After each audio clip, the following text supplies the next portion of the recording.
नमस्कार। अभिज्ञान शाकुंतलम ग्रंथ के पहले श्लोक की व्याख्या के संदर्भ में आज हम प्रथम अंक के 7वें श्लोक का अध्ययन करते हैं।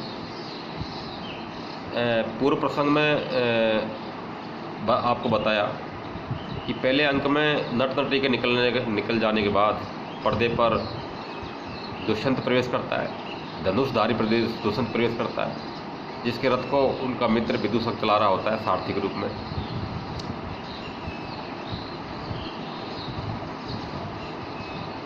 सूत, जिसको सूत बोलते हैं संस्कृत में, सूत रथ को चला रहा है। धनुष पर बाण चढ़ाए हुए दुष्यंत उस रथ पर बैठा हुआ है और वो एक भीषण हिरण का शिकार करना चाहता है। हिरण आगे आगे बहुत तीव्र गति से भागता है और अपने प्राण बचाने की कोशिश करता है। तो वो हिरण की गति का बड़ा ही सुंदर और स्वाभाविक वर्णन इस श्लोक में कवि कालिदास ने किया है। कवि कालिदास की उपमा तो प्रसिद्ध है ही, उपमा के साथ साथ स्वभावोक्ति अलंकार का भी उन्होंने कई जगह बहुत सुंदर विवेचन किया है। तो इस 7वें श्लोक में हिरण की आगे जो राजा दुष्यंत के सामने आगे आगे भागने वाली रथ, अपने प्राण बचाने के लिए जो हिरण है, उसकी गति क्या है, वो कितनी तेज भाग रही है, उसकी एक्टिविटी, उसकी हरकतें कैसी है, वो सब समझाने का प्रयास इस 7वें श्लोक में कवि ने हिरण की गति का स्वाभाविक चित्रण किया है।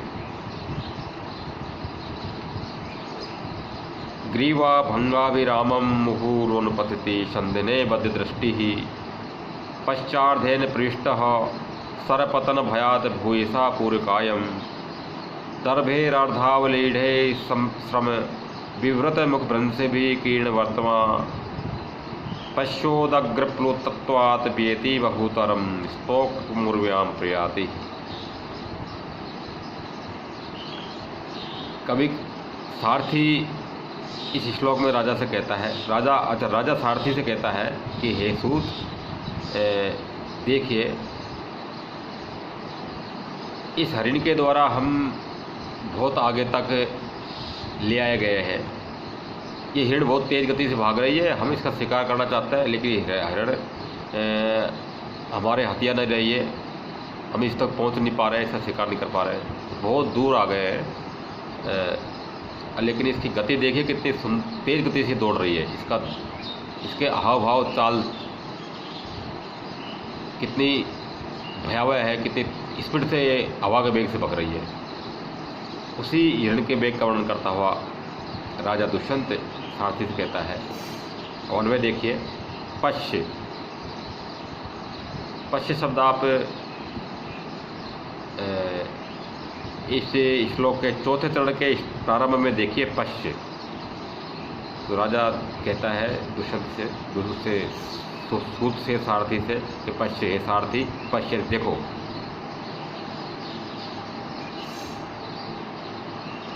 अनुपतिति शंदने मुहु ग्रीवाभंगाभिरामं बद्ध दृष्टि।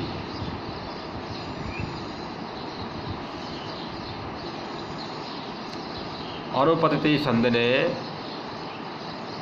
मुहु ग्रीवाभंगाभिरामं बद्ध दृष्टि। पहली बात। दूसरी बात, सरपतन भयात भूयसा पूर्वकायम भूयसा पश्चार्धेन पूर्वकायम प्रविष्ट है।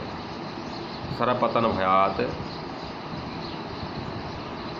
भूयसा पश्चार्धेन पूर्वकायम प्रविष्ट है। श्रम विवृत्त मुखभ्रंसे भी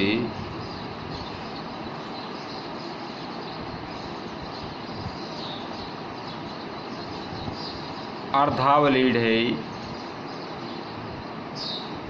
दर्भे कीर्ण वर्तमा श्रम विवृत्त मुप्रणसिभि अर्धावलीडे दर्भे कीर्ण वर्तमा। ऐसा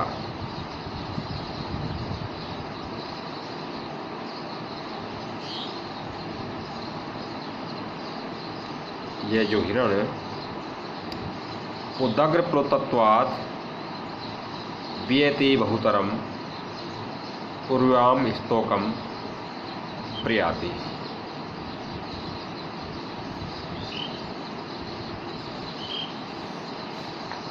तो अन्वय में फिर से ध्यान दीजिए। मैं जो आपको अन्वय में जो शब्द बोलता हूँ उन अन्वय के शब्दों को आप मूल श्लोक में ढूंढने का प्रयास करिए। तो राजा सूत से हिरण की गति का वर्णन करता हुआ कहता है कि सूत पश्य देखो। अब यहाँ हिरण के लिए इयम अयम शब्द ऊपर दे दिया है श्लोक से पहले गद्य में। तो यहाँ पर श्लोक में हिरण के लिए कोई संकेतात्मक अयम शब्द उसके लिए हिरण के लिए नहीं बताया। तो अयम शब्द हम अंडरस्टूड है कि हिरण का वर्णन किया जा रहा है, इसलिए हम अयम यह है हिरण के संदर्भ पढ़ेंगे। अयम पश्य अयम अपनी तरफ से लगाएंगे, खुद की तरफ से। यह हिरण अनुपतति संदने ग्रीवा भंगाभिरामम पद दृष्टि। जब कोई जानवर पशु भय के कारण बहुत तेज गति से भागता है तो स्वाभाविक रूप से धनुर्धारी इसके पीछे पीछे दौड़ रहा हो और उस पशु का उस हिरण का शिकार करना चाहता हो, ऐसी स्थिति में वो हिरण क्या कर रही है कि राजा दुष्यंत का जो रथ है उस पर उसकी तरफ बार बार मुड़ मुड़ के टकटकी लगाती है, टकटकी लगा कर देखती है कि कहीं वो मेरे बिल्कुल नज़दीक तो नहीं आ गया है, कहीं मेरा शिकार तो नहीं करने वाला है। तो वो बहुत हिरण दो काम करते हैं, तो बहुत तेज़ गति से भागती है वो, और साथ साथ में बार बार मुड़ मुड़ करके दुष्यंत के रथ की तरफ भी देखती है, एक टकटकी लगाकर, बार बार टकटकी लगाकर दुष्यंत के हिरण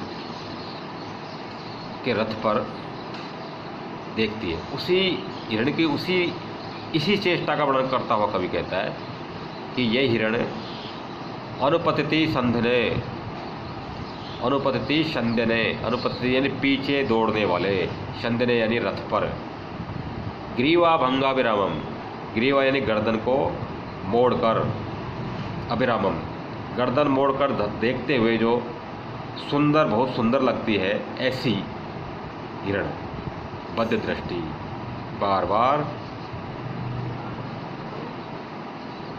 एकाग्र चित्त से, बद्ध दृष्टि यानी एकाग्र चित्त से देखती है। तो हिरण की पहली चेष्टा क्या है? वो हिरण है, पैसा हिरण है जिसकी पहली चेष्टा है कि अनुपतिति संधने, पीछे दौड़ने वाले रथ पर गर्दन मोड़कर सुंदरतापूर्वक एक टक देखने वाला। कैसा हिरण? पीछे खुद के स्वयं के पीछे दौड़ने वाले रथ पर गर्दन मोड़कर सुंदर ढंग से मनोहरतापूर्वक एकाग्र दृष्टि से देखता हुआ। दूसरी बात क्या है कि कोई भी हिरण है, क्या कोई भी जानवर, उसका शिकारी पीछे हो और वो आगे आगे भाग रहा हो, तो होता ये कि उसको उस पशु को ये लगता है कि कहीं मेरे पीछे शरीर का जो पीछे पिछवाड़ा है उस पर शिकारी कोई तीर नहीं मार दे। इसी डर के कारण वो पशु अपने शरीर के पीछे के हिस्से को शरीर के आगे के हिस्से में एक तरह से घुसेड़ लेता है, पीछे के शरीर को इतना फ्लेक्सिबल करके आगे के शरीर के हिस्से में जैसे घुसेड़ लेता है, ऐसी चेष्टा करता है। कई बार हमारे ऊपर भी कोई चीज़ गिरती हो तो हमें ऐसे बहुत नीचे ज़मीन के बिल्कुल झुक जाएंगे, ऐसे हमारी स्वाभाविक चेष्टा होती है, वैसे ही हिरण की स्वाभाविक चेष्टा का वर्णन करता हुआ कवि कहता है कि वो हिरण सर पतन भयात,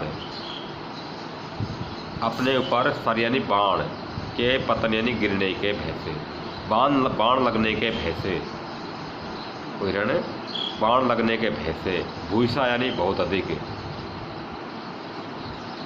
पश्चार्धेन पूर्वपायम प्रविष्ट है, पश्चार्धेन यानी अपने पिछवाड़े से शरीर के पूर्वकायम यानी शरीर के आगे के हिस्से में भूषा प्रविष्ट है, बहुत अधिक पृष्ठ होता हुआ था, बहुत अधिक घुसा हुआ था। यानी वो हिरण बाण लगने के भय से अपने शरीर के पीछे के हिस्से को बहुत अधिक शरीर के आगे के हिस्से में घुसेड़ लेता है, घुमा लेता है, ऐसा हिरण। और हिरण की तीसरी विशेषता क्या है? जो हिरण कवि कहता है श्रम विवृत्त मुख भ्रंश से भी अर्धावलीडे दर्भे कीर्ण वर्तमान। हिरण चूंकि दौड़ रहा है तेज गति से, तो उसकी दम फूल जाती है, सांस फूल जाती है। तो दुष्यंत के शिकारी के आने से पहले हिरण ने कुछ डाब के अंकुर अपने मुंह में चर रखे थे, खा रखे थे।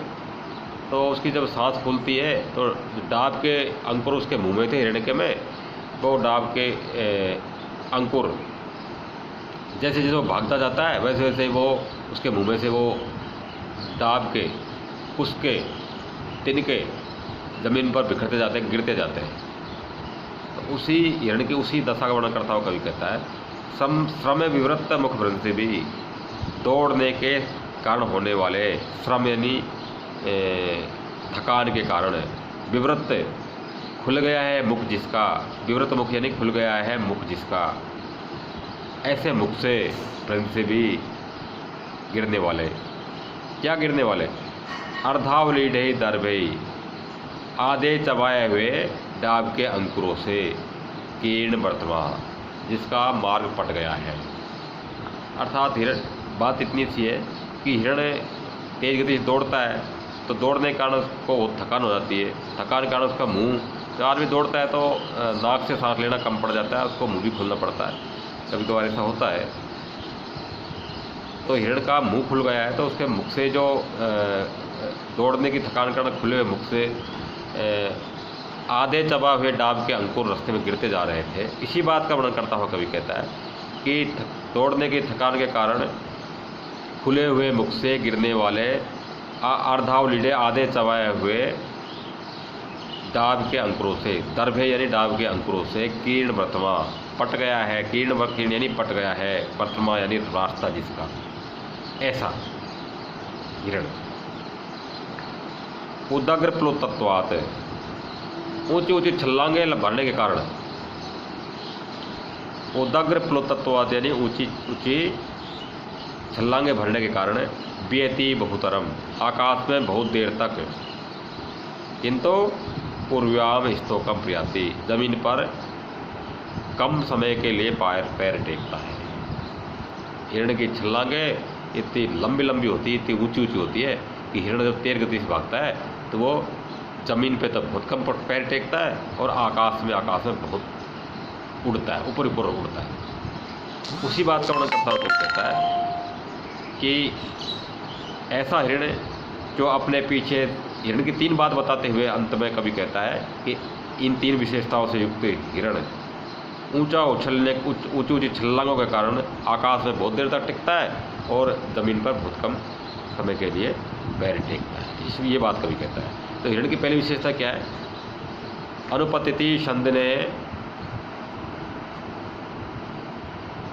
ग्रीवा भंगा विरामम मुहुबद दृष्टि, पीछे दौड़ते हुए रथ की ओर बार बार मनोहरतापूर्वक देखता हुआ, एकाग्र दृष्टि से देखता हुआ, ऐसा हिरण। और अपने शरीर के पीछे के हिस्से को शरीर के आगे हिस्से में घुसेड़ता हुआ था। क्यों? सरपतन भयात, प्राण लगने के भय से।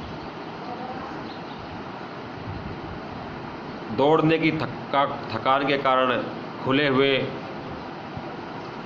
मुख से आधे चबाए हुए डाब के अंकुर गिरने से पट गया है जिसका मार्ग, ऐसा हिरण। उदग्र प्लोतत्वात् बीयति बहुतरम, ऊंची छलांगे भरने के कारण, बीयति यानी आकाश में, बहुतरम यानी बहुत देर तक, उर्व्याम यानी पृथ्वी पर, स्तोकम यानी बहुत कम देर तक, प्रियति यानी चलता है। इस तरह से हिरण की गति का बहुत ही सुंदर वर्णन इस छंद के माध्यम से किया गया है। इस छंद में स्त्रग्धरा नाम का छंद है। आगे के श्लोकों के लिए YouTube पर वीडियो देखते रहिएगा। नमस्कार।